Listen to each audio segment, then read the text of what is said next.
And good morning, unless it's afternoon where you are or evening. I don't know. All I know is right now where I am, there it is, September the 10th, 2022, and officially Pacific time, it's 8 a.m. on my screen. There are lots of people who are joining from different places, and I want to show my friends. So, hello, friends, everyone who's there. Would you guys all do a little Brady Bunch wave up, down, left, right? Come on, move your heads. Look, make it look like you're looking at the people around you. And then let's look at all the people who are right out there, straight into your camera. Look at all the people who are watching afterwards, or listening afterwards, because there's some people who just listen in. So welcome to all those people. I'm going to take this chaotic screen down. There we go. Hey, do you notice anything different on my screen? Something a little bit different? Notice it? Above my left ear. Above my left ear. RB Saturday group. Look at that. That's different. Yeah, very nice. RB Saturday group. Before we talk about whether we like that or we don't, hold on a second. I have a technical. Everyone can still see me? Yeah? Yes. Good. Thank you. I want to start with a little bit of review, but I also just wanted to start with saying good morning to Jocelyn and to Barb and Betsy, and good morning to everyone who's here. This is a Saturday group. It is a different way of looking at religion. If you are new here, I like to encourage people to have their microphones unmuted, and I haven't said that for a long while. I do that because I don't feel that all of the wisdom is up here with me. A lot of the wisdom is out there with you all. I learned a bunch of this. So I learned a lot in rabbinical school, of course, and then I learned a lot in 12-step programs, and I learned that there's a lot of experience, strength, and hope, and there's a lot of wisdom in the rooms, that people have a lot of the wisdom. And so I want to encourage people to share the wisdom that they have on topics. Alex, I keep going full screen here. Is that... That was my fault. I apologize. Oh, no worries. No worries. So I'm going to go back and we're still good. So a lot of wisdom, and you guys are welcome to share. It's not the easiest thing to have open microphones. I know that it gets a little bit garbled at times. Also, there's a chat feature, and if you are on a PC, you do not have the ability to just easily turn off your chat. And I know that the chat can get distracting sometimes for people. I don't have a really good solution for that other than mentioning it and saying, hey, folks, just keep in mind that the chat, at least by design, should be in addition to and adding to our gathering together and not distracting everyone. I remember Dr. Lothrop, he was the first teacher who treated my cohort in my prep school like we were adults. And he said, I don't frankly care what you do during class. If you want to doodle, but you do not have the right to distract anyone else from learning. And and he gave us, we were 14, 13, 15, we were little ones, but we understood the idea. And I ask you the same thing, is please do whatever it is that makes you comfortable while you're here, but best as you can not to distract other people too much. It's hard to do. Okay, good morning. So here we all are on our good mornings. Hi. So I'm just taking this in. I'm taking a little moment looking at everyone who's here. Last week we started with an exercise. We went into small groups, and I had told you about a success that I had in parking my problems and saying, here's this problem. You all deal with this for a week. I'll be back. And I just want you guys to know. Anyone remember that you parked a problem here last week? Show of hands. Yep. Yeah, parked a problem. I have really good news for you. You can have it back now. I forgot what it was. Really? That's fantastic. That's great. The idea was it should take a little bit of the mental effort off of you, and I hope that happened. Also, last week we talked about BART, And there was a great comment in the clubhouse, Rabbi, when you were talking about BART. I was pretty sure you were talking about the Bay Area Rapid Transit, which was having not lived there. Yeah.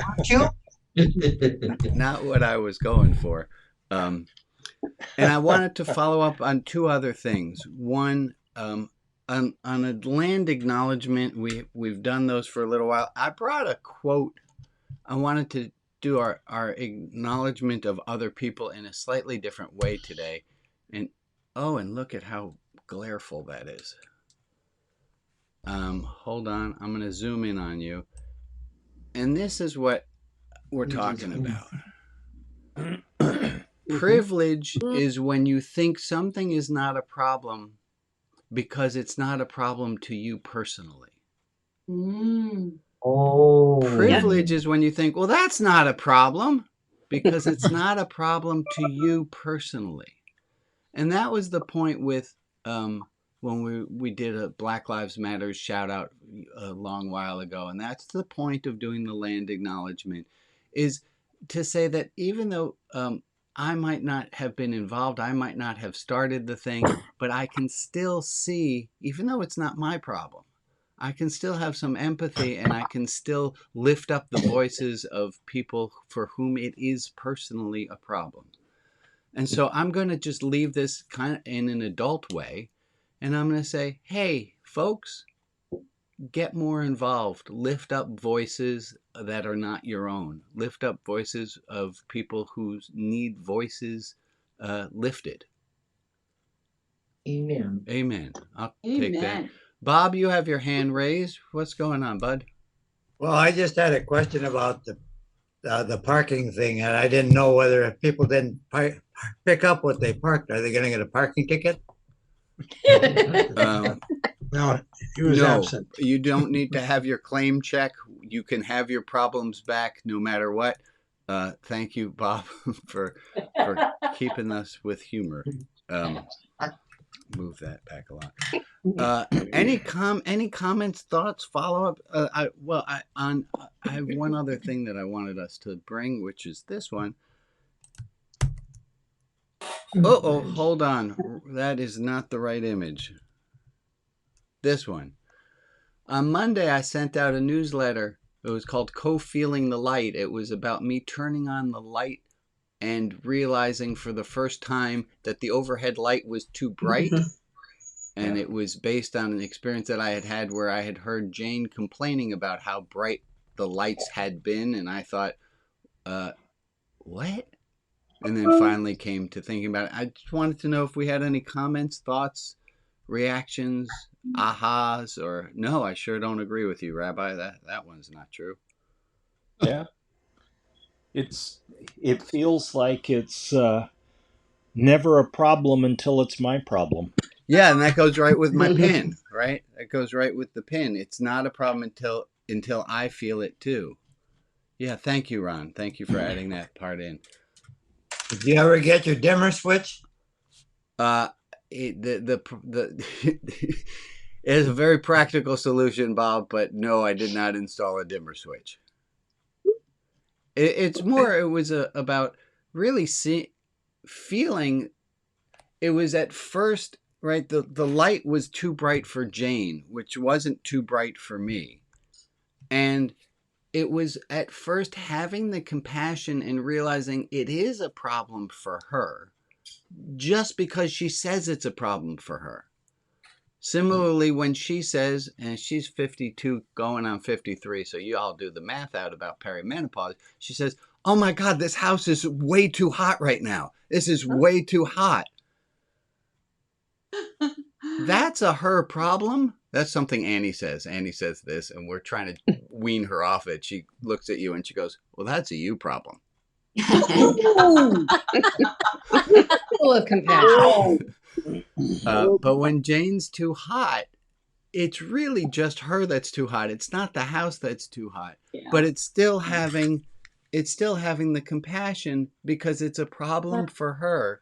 And what I thought was interesting about the light one, which I'm not having hot flashes, but with the light one was that I came to realize that lights can be really bright. Like she wasn't nuts. Well, you Careful, Right careful. along. Whatever you say next. hey, you know Many what? years. In your own grave, dude. If Jane wanted to monitor what I said, she could show up to the services. You know, the thing that I picked up that I know is true, but it just made me more aware of it is that whole, like, when you're around a brain, you pick up what the other brain is thinking or doing. Yeah. And I noticed that, you know, when, even in the simple task of using language, if there's a slang word or something that I haven't heard in a while, and then a whole group of people start using that same word, all of a sudden I'm using it. Yeah. And I don't even realize that I picked up that word. We have things in our brains called mirror neurons. And if this is just crazy, but it's a stupid human trick you can do with a newborn. So if you have a newborn in your life and you look straight at the newborn's face and you do this, you go with your mouth, the newborn will do that. We mirror the brains of the people around us, which is, you know, if you're with somebody who's frustrated and how are you? Fine. Like, yes, you can feel other people's feelings. It's co-regulation. It's what our brains do. And that was at the end of the article, was it's one of the parts of grief, of losing one's partner, either mental, that somebody has dementia and you lose them that way, or that they're no longer here on earth, that you lose the person with whom your brain was co-regulating. And that's a loss. Jane's a grief and loss therapist, so we get a little bit of wisdom from her. Okay. Joe, I'm going to ask at this point, if we don't have things to talk about to review, if you'd bring us in with our prayers for today. I would be happy to. The list today is Hugh, Ray, Patty, Lee, Carol, Flood Relief, the Ukraine, Lauren B., Lauren L., Linda, Phil, David, Marilyn G., Amy G., April, Greta, Mitch, Sandra, Vashti, Arletta, Abbas, the James Smith Cree Nation, Carla, Nancy T., Nancy K., September the 11th, 2001 Memorial, the Unemployed, Michelle W., and Bruce L. And we're going to take all of those names and all the people who are in our hearts, and we're going to take a minute of silence starting right now.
Thank you all.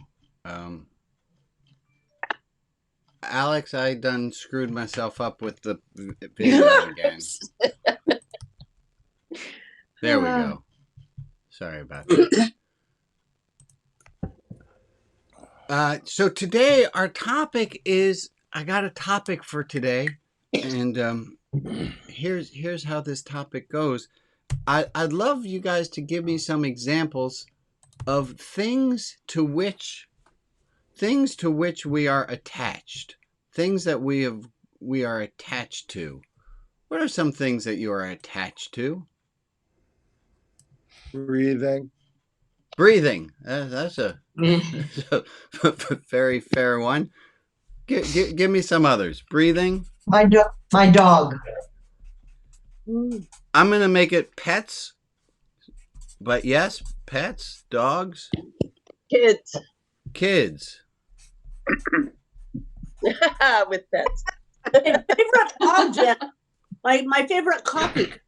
Oh, Oh, Spouses. yeah. I would say my my roles or identities. Oh, that's a great one. Thank you, Jess. We're My ignorance. Boundaries. wait. Did someone say ignorance? Was that what? Yeah, my ignorance. Yeah. I am attached to my ignorance. There's a great Mark Twain quote, which when you're wondering why do they not see the truth before them, and the Mark Twain quote says, "It is easier to fool someone than to get them to admit that they've been fooled." Mm-hmm. We are addicted to our ignorance, and there were some other ones that got said a moment ago. What? Boundaries.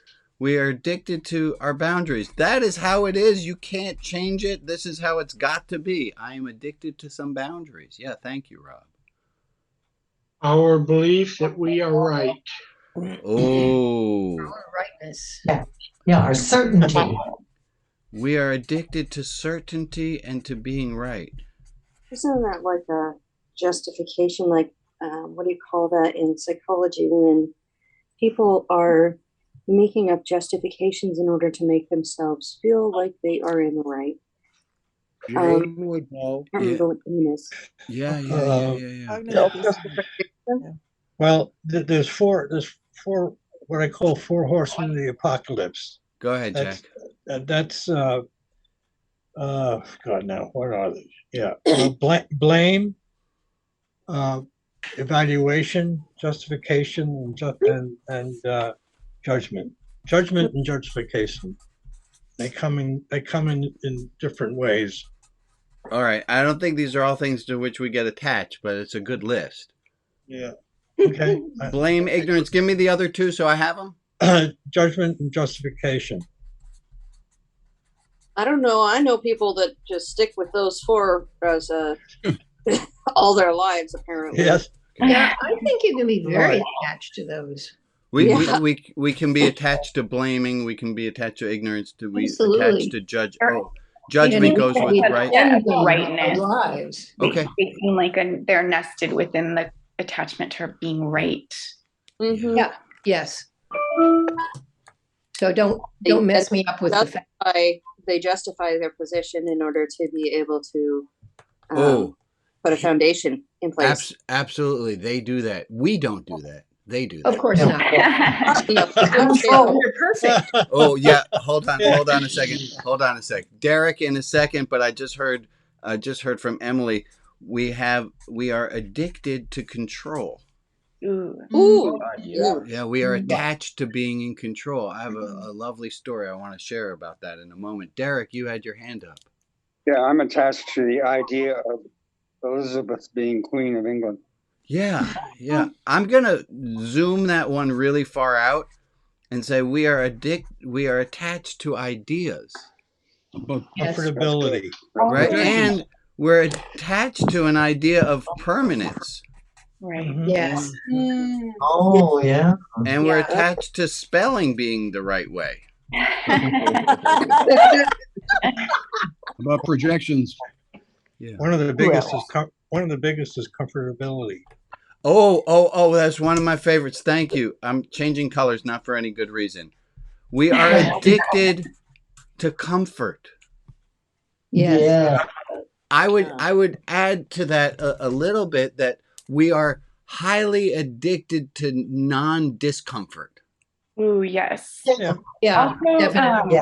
can I say our if onlys that I am so attached sometimes to my if onlys that I have this idea that if one certain thing would have been different, then if only that would have changed everything. That would have been the It all would be domino. And perfect. it's not really one domino. It's more like points in a net, I guess. But I get attached to that one We point. get attached to if only this, if only that. We get attached to my way of thinking. And there's a the Buddhists say there's a huge one, and I thank people who I spoke with about this for not jumping this one in. The Buddhists say the biggest thing to which we are attached is self. Is self. Yeah. Yeah. Oh, the illusion of self. This is who I am. This is who I am. You have violated that, and I need to let you know. Hey, you know this? Go ahead, Betsy. Okay, yeah, I was going to say self-image, but that also fits in with permanence. Well, and with self, roles and because identity, right? The first gray hairs, when they appear. I have permanence up there already. Yeah, thank you, Betsy. They're beautiful sparkles. I'm going to read you guys a story. Not from this book. I have another one from that book, but from this book. Zen Flesh, Zen Bones. Oh, great. And it's a wonderful story. It says, the Zen master Hakuin. Now, for those of you who are paying very close attention, he's the guy who came up with the koan, what's the sound of one hand clapping? I just thought it was neat that there's a guy who actually, like, somebody came up with that. That was him. He said this. A story of him. The Zen master Hakuin was praised by his neighbors as one living a pure life. A beautiful Japanese girl whose parents owned a food store lived near him. Suddenly, she was with child. Suddenly, without any warning, her parents discovered she was with child. This made her parents angry. But after much harassment, at last named... I'm going like one extra line at a time. Hold on.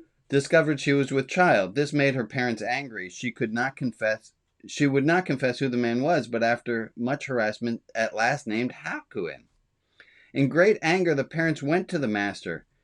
Is that so? Is all he would say. After the child was born, it was brought to Hakuin. By this time, he had lost his reputation, which did not trouble him. He took very good care of the child. He obtained milk from its neighbors and everything the little one needed. A year later, the girl mother could stand it no longer. She told her parents the truth. The real father of the child was a young man who worked in the fish market. The mother and father of the girl at once went to Hakuin to ask his forgiveness, to apologize at length, and to get the child back. Hakuin was willing. In yielding the child, all he said was, "Is that so?" Wow.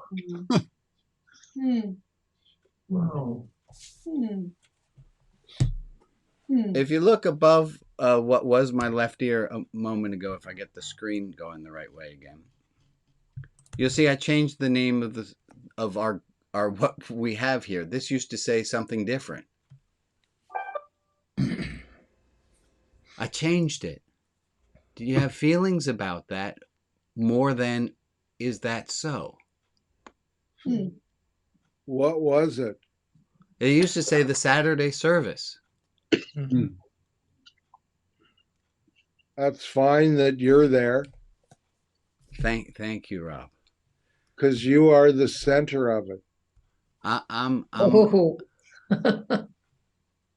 facilitating. You are. You're the gathering point. I'm the gathering point. I appreciate that. Hold on. Every group needs a centering point. We do, and this centering point right now is going to remind us that our topic at hand is attachment, not how fabulous and handsome the rabbi is. Go ahead, Rags. You were just saying something, and I missed you. I was just asking if you were attached to being the center. Ah, right. How attached are we to different things? Let's take a look at our list of things we are attached. What are the things on this list that you would say you could say you're the least attached to? If you had to. There's only one that's sticking out for me. Two of them that are sticking out for me that are my least, like I could have the least amount of attachment to. Spelling. Say it again, Bruce. Spelling. Spelling. Yeah, spelling. That one's easy to not be so attached to. Control. I don't think most people here are going to say that they're willing to give up control. Coffee. Yeah, that was the other easy one for me. Was what I said. But I'm not a drink coffee drinker, so I drink tea. I like tea. All right, let's do a very quick show of hands. How many of you like coffee? Oh, Like, oh my God. Okay, so we don't even have to do the other end of that. I'm not giving up coffee. Yeah, I didn't say coffee. I said coffee cup. Oh, your coffee cup. I think that's a great distinction. So let's think about our things. Our things. Yeah. There was I can't remember if he was Dominican friar. Let's say he was Dominican, and check my facts later, and I apologize if I'm off. But in 1495, a Dominican friar is in Florence, Italy. You might remember from history, that was when the Medicis started to amass a wealth and fortune, and it was people outside the church who were now getting rich and having things and enjoying the best parts of life. And this Dominican friar, again, he might not have been Dominican, and I can't remember his name right now. He decried all these vanities that people were attaching themselves to. Silver mirrors and paintings and perfume and all of these frivolous things outraged him. And he gave huge sermons about vanity, all of this vanity. And he got a whole bunch of people to follow him. And they went out to the middle of the Ponte Vecchio and they set fire to all these things in what became known as the bonfire of the vanities. Bonfire of the Vanities. If you didn't know, it was the 1980s book by the very same name. That's where the book got its title from. The bonfire of what? Bonfire of the Vanities. And he said that things like coffee cups, that's vanity. These other things, my pets, my kids, my spouses, breathing, those are all real important things. But silver-plated mirrors, that's vanity. He wound up becoming the most powerful man in all of Florence until the Pope excommunicated him and had him killed. So just little historical facts for you. That's the Dominican, all right. Well, we still have There's a Buddhist idea, Japanese Buddhist idea about a coffee cup. Well, it wasn't about a coffee cup, but let's say it was. And it says, imagine the cup as already broken. Yes. Jane and I had a crystal, I can't remember the name of the company, a crystal. Waterford. No, it wasn't Waterford, but thank you for trying. It was a crystal candy dish, little tiny dish we got for our wedding. Well, we got actually 2 little penguins, crystal penguins for our wedding. We're like, this is the stupidest gift we've ever gotten. Someone's watching and very hurt right now. Yes, right. The giver of we didn't want little crystal. Like, what the hell am I going to do with little crystal penguins? So we went back to the store, and you couldn't do anything. They're the wedding couple. Okay, you could have liked them. I didn't. You could look at them and think about the person that gave them to you. I still love the person who gave them to us. But so we exchanged these 2 penguins. Crystal. I was hoping the word would come back of what brand they were. When we got this, let's. I'll get back to you next week. Unimportant. But a little footnote and we can take a tangent on it is like how attached I am to getting the right name. Right. Swarovski? Yes. It could have been that one, but it's not. We got a candy dish. Point of the story. We got a little candy dish. And we hated it because every time it was like a little bowl. We kept candy in it. It wasn't necessarily a candy dish. Every time we touched it, we got scared because we were going to break this $200. Heart and soul. we got every time we touched it, we would be afraid of breaking it until finally the fucking thing broke, and we were so relieved because now we didn't have to worry about the GD candy dish anymore. And this is this Buddhist idea of imagining the bowl, imagine the glass is already broken, that whatever it is that we have, so that we can already pre-mourn the fact, knowing that we're going to lose that thing someday. And so it doesn't come as quite a shock to us when in fact the thing breaks. That we're ready for it, that we're one step ahead, to not be so attached to things. I want to tell you a quick story about not being attached to outcomes. We're in France just recently on this most amazing trip that we had. And Emmett and I go to the top of the Arc de Triomphe, which is on the Champs-Élysées, and I'm having this wonderful memory of, I don't really have memories of it, but I know I was in this exact same spot with my parents at some point, and I'm up there at the top of the thing with Emmett, and Jane and Annie are below, and I'm thinking, well, it's wonderful. At some other point in his life, Emmett will probably come back here, and I remember, you know how in locations you remember things, and I remember that there's a place called Le Drugstore, and it's right down the block some. And I remember that my mother and sister got these fancy hairbrushes there, which that they still had. And I'm like, oh my God, I'm going to buy Jane and or Annie these fancy hairbrushes from this store. And even better, somebody had given me a tip for a wedding in form of a gift card, a debit card.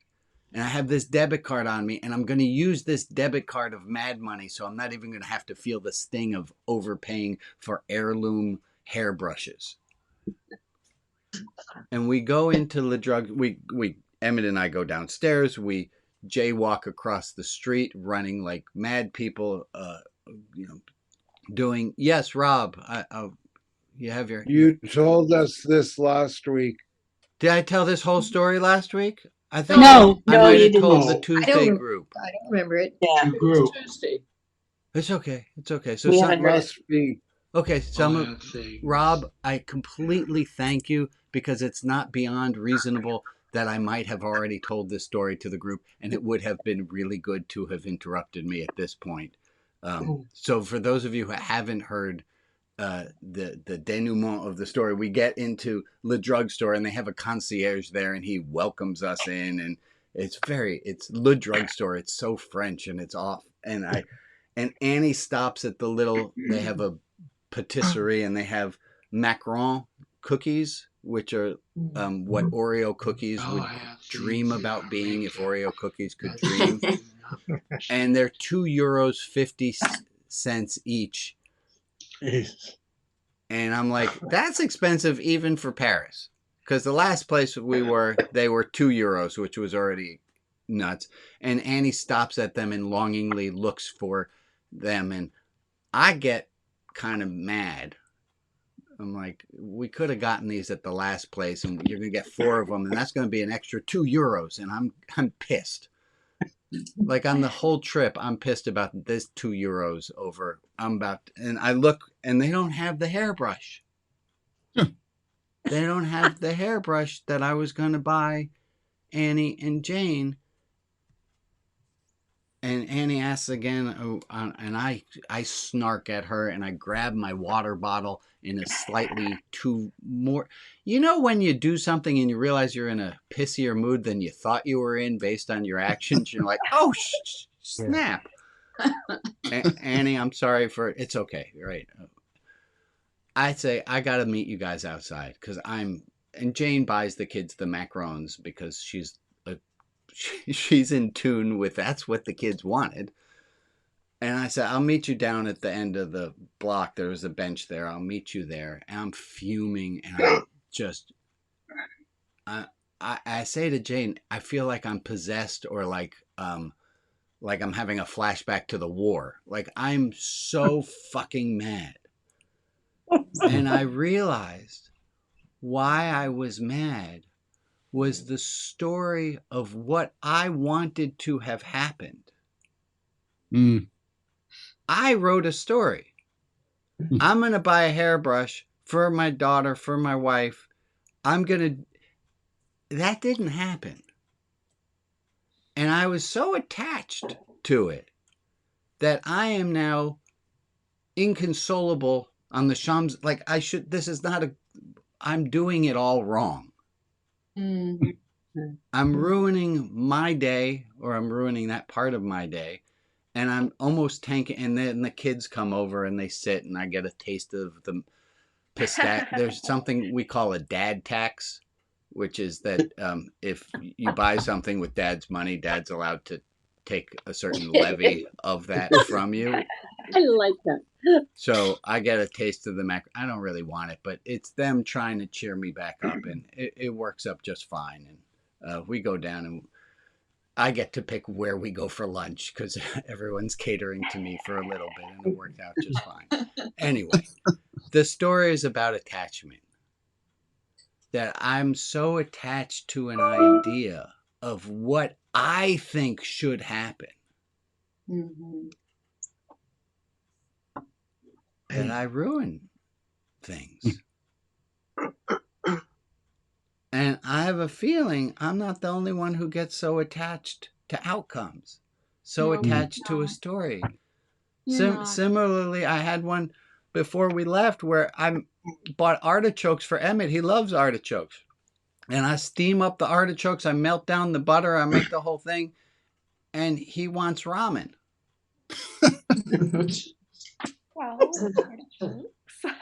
And that one I was in real time well enough to catch myself. And I realized it's not about me. His happiness, it shouldn't be me making him happy is the important thing. The thing that's important is what he wants. He didn't ask me for it goes back to Bart a little bit with the authorization. He didn't ask me for artichokes that day. I decided to make him artichoke. I did that. That was my story. I got attached to it. Well, is life the journey or the goal? And it's what are we attached to? And I'm wondering if any of you have a similar kind of story of being so attached to an outcome that you done tanked the thing in pursuit of the goal. You might have messed up. I see smiling recognition on people's faces. I'm going to take that. If you're just listening, if you're watching on YouTube or Facebook, I got some comments from YouTubers. It says that's the best description of a macaron cookie. Okay, about it. Oreo dreaming. And Alyssa also wrote, like being hangry. Yeah, you get hangry. You lose a little bit. Anyone have a thing where they also feel like you got a little bit too attached and you want to share? Robin, you're scratching your eye. Look like you're raising your hand. Sorry about that. No, Don't sorry. scratch your head at times like this. Kip, what do you got? I think it's whenever I get angry. I can't give you an exact story, but whenever I'm angry, it's I can help you out with that story, Michael. And then we're going to go to Kip's. I know that's kind of ballsy of me saying I can help you out with that story without knowing what the story is. But here's how this one goes. This is the work of Shantideva. Shantideva, 8th century monk in India. And he said this. He said that all of our anger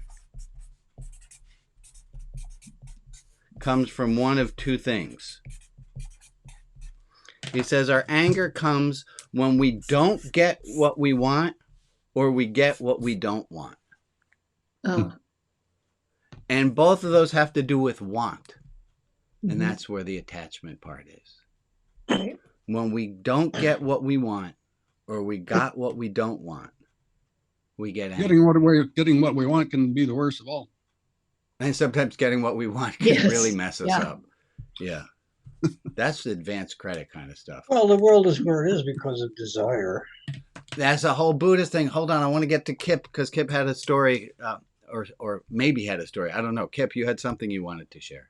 Well, I had a story, and I thought Robin was going to out me on it, but I'll self-out myself, and I have the dubious honor of actually having made my kids cry and asked to leave Disneyland. Oh no! Oh, So I was wanting to have such a great trip and have fun, and let's do this and let's do that. But by the time we were, it's the last day, and I had both Liam and Katie in strollers, and they're like, "We just want to go home. We're so tired." Because you were attached to what was going to happen. I was attached to them having a really good time, and we should do a little bit more. We have some more time. Let's go. Let's go. Let's go. Right. You right. It's the attachment to this is how that's going to happen. Mm-hmm.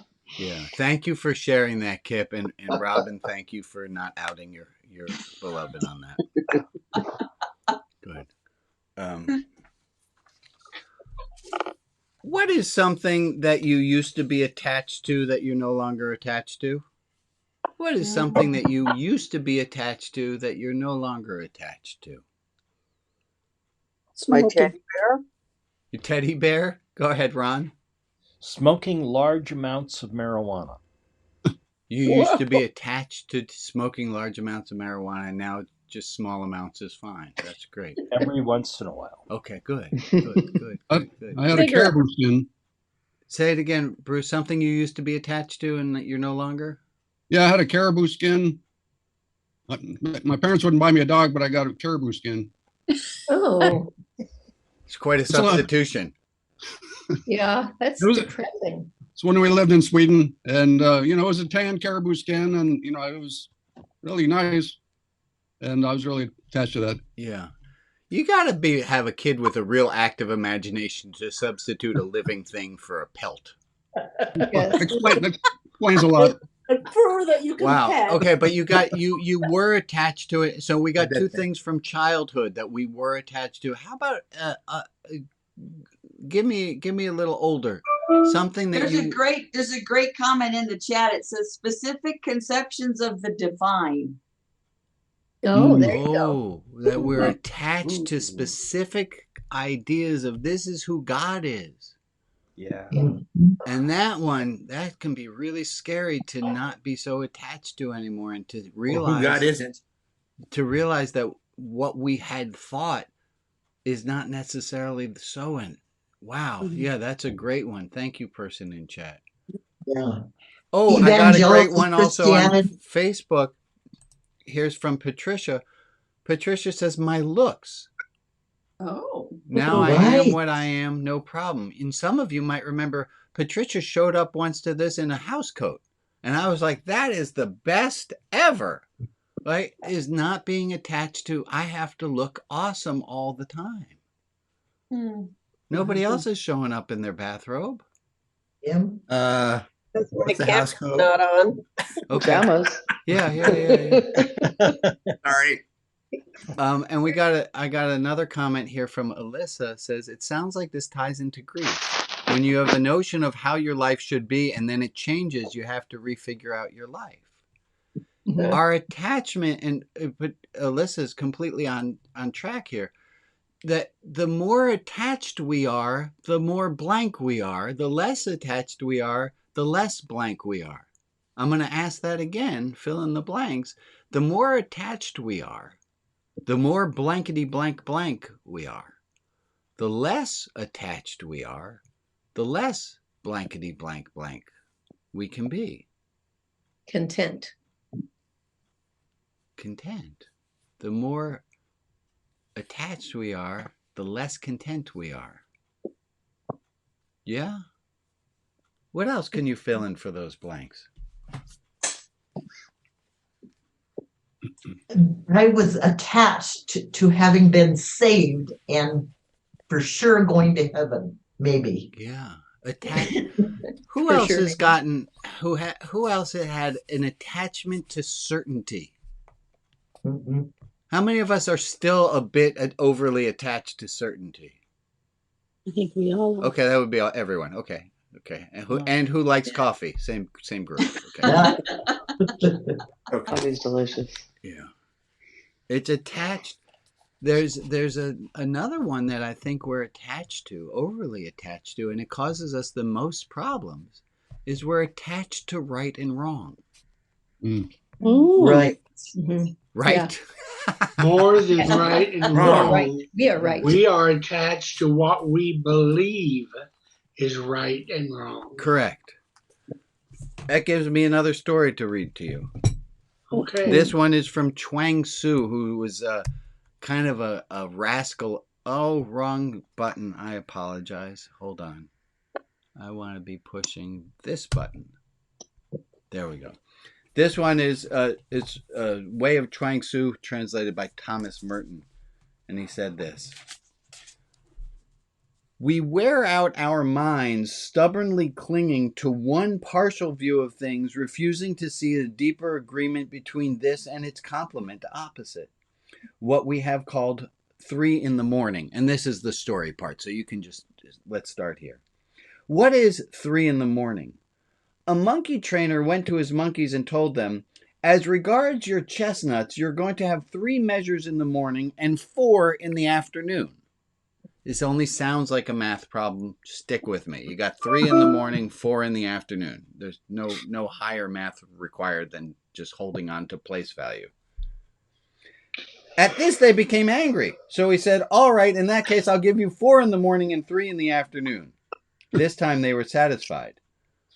The 2 arrangements were the same in that the number of chestnuts did not change, but in one case the animals were displeased, in the other they were satisfied.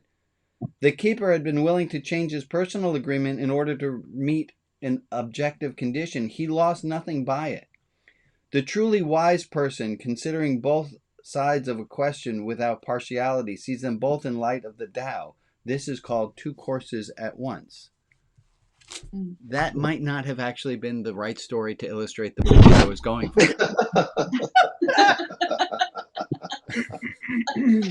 But I'm gonna let that. I'm halfway through reading it, but I can save myself here by saying I noticed that about halfway through the story. It's a great story, but it was not what I was going for. I wanted to read a different story. Wrong. But not being attached to it being the right story, I'm just going to say that was my point all along. Very well played. That was excellent. Or that was the one Very we zen. were all meant to hear. It could be. Let me try this one. Dang it. Zen flesh, Zen bones. Thanks. Tanzan and Ekidu were once traveling together over a muddy road. A heavy rain was still falling. Coming around a bend, they met a lovely girl in silk kimono and sash, unable to cross the intersection. Come on, girl, said Tanzan at once, lifting her in his arms. He carried her over the mud. Ekido did not speak again until that night when they reached the lodging temple. Then he no longer could restrain himself. We monks don't go near females, he told Tanzan, especially not young and lovely ones. It is dangerous. Why did you do that? I left the girl there, said Tanzan. Are you still carrying her? Story. Yeah, why are you still carrying her? One of my favorite stories. Yeah, I love that one. How many of us are so attached to the story? And I'll bring this into next week. I want to start looking at forgiveness. How many of us are so attached to a story of what somebody did wrong to us? Oh, yeah. Which one would you rather give up? Your coffee cup or being attached to that story? This is what they did to me. And listen, I'm married to a therapist. You got to be able to tell your story to get through trauma. That's just how it is. That's real. But at a certain point, have we become overly attached to the story and we're not letting it go anymore?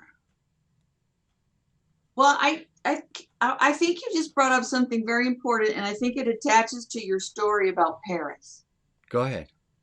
So there's something sentimental about connecting your mom and your sister and the hairbrush and Paris with your wife and your daughter in Paris with the hairbrush.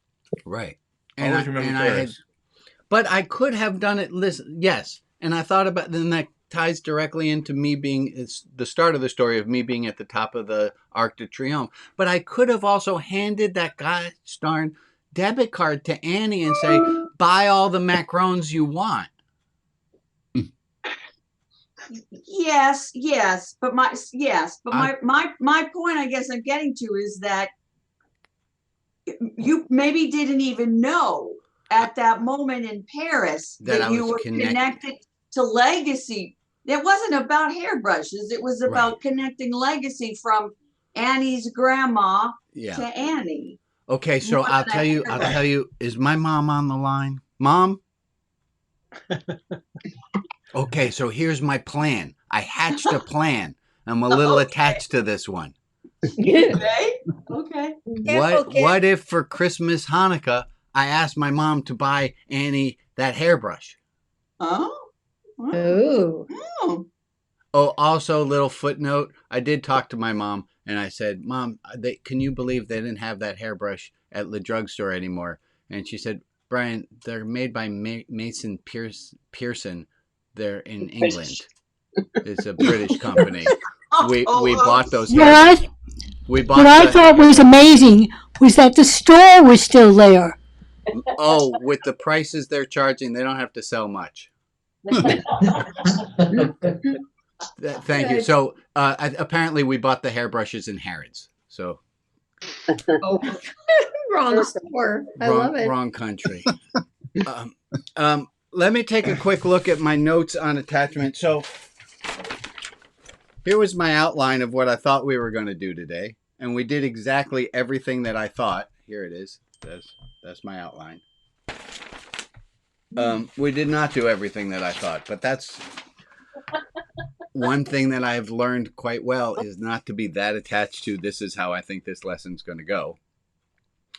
I want to read a quote from Eric Fromm.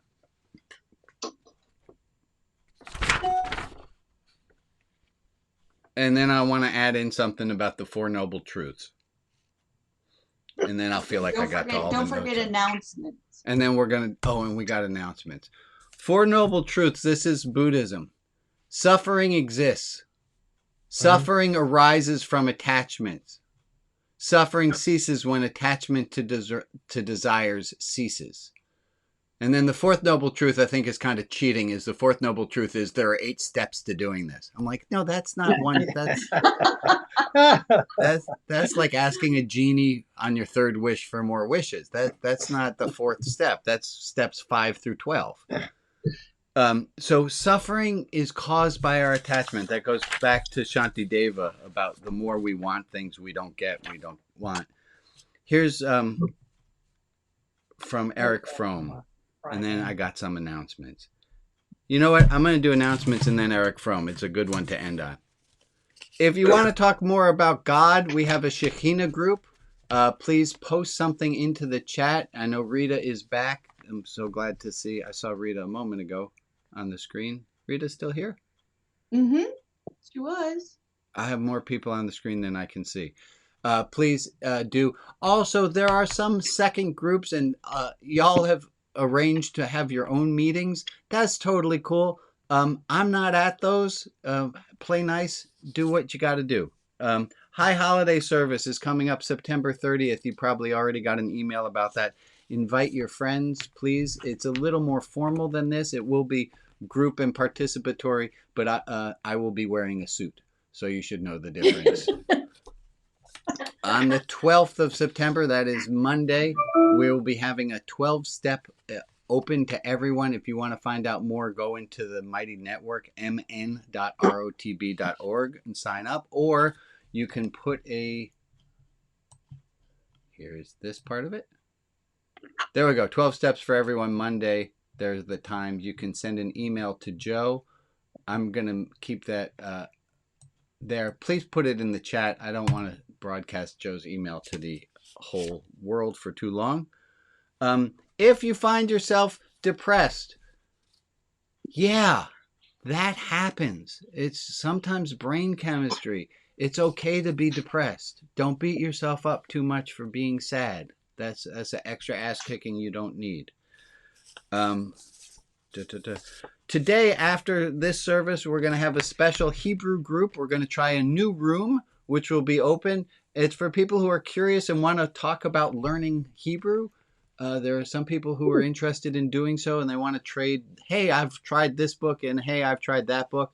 If you want to check that out, please check that out afterwards. And then finally, the spotlight on the blah, blah, blah, blah, blah, blah, blah.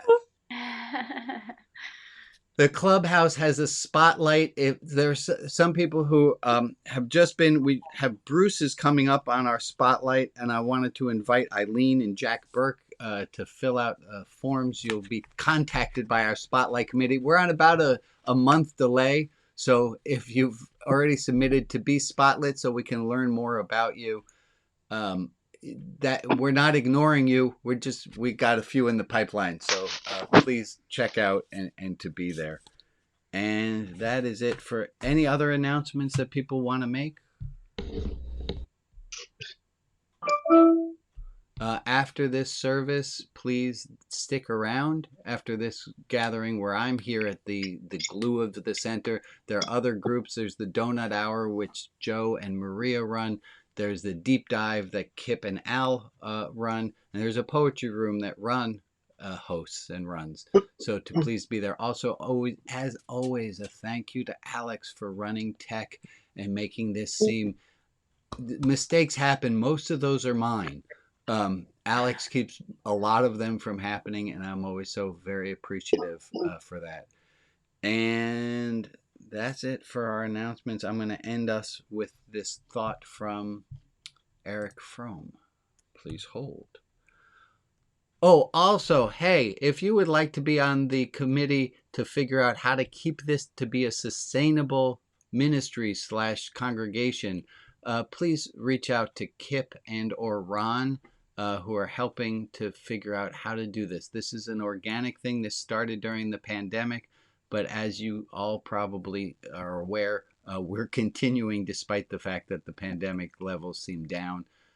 We're still a community, and I'd love to continue as we're doing and to grow what we're doing. So to please talk to Kip and or Ron. And here's our quote from Eric Fromm. Eric Fromm said this. I'm going to read it twice because it's a deep one. He said, "It is one thing to recognize one's dependence and limitations, and it is something entirely different to indulge this dependence, to worship the forces on which one depends. One is humility, the other self-humiliation." Now, think about this in terms of attachment. We are attached to many things, and I think by Fromm and others' definition, some of the things that we are attached to become idolatrous. And I kind of get what the bonfire of the vanities was about, which is about let's get rid of the attachments to things that don't really matter. Let's continue our attachments to the nobler things. It is one thing to recognize one's dependence and limitations. It's something entirely different to indulge this dependence, to worship the forces on which we depend. One is humiliation, one is humility, the other is self-humiliation. I'm going to end with that. I'm going to put everybody's faces back on the screen. There's everybody's faces. Everyone who likes coffee, wave. Thank you guys all for joining. Stick around. Alex, you are in charge. I'm going to stop the video recording now.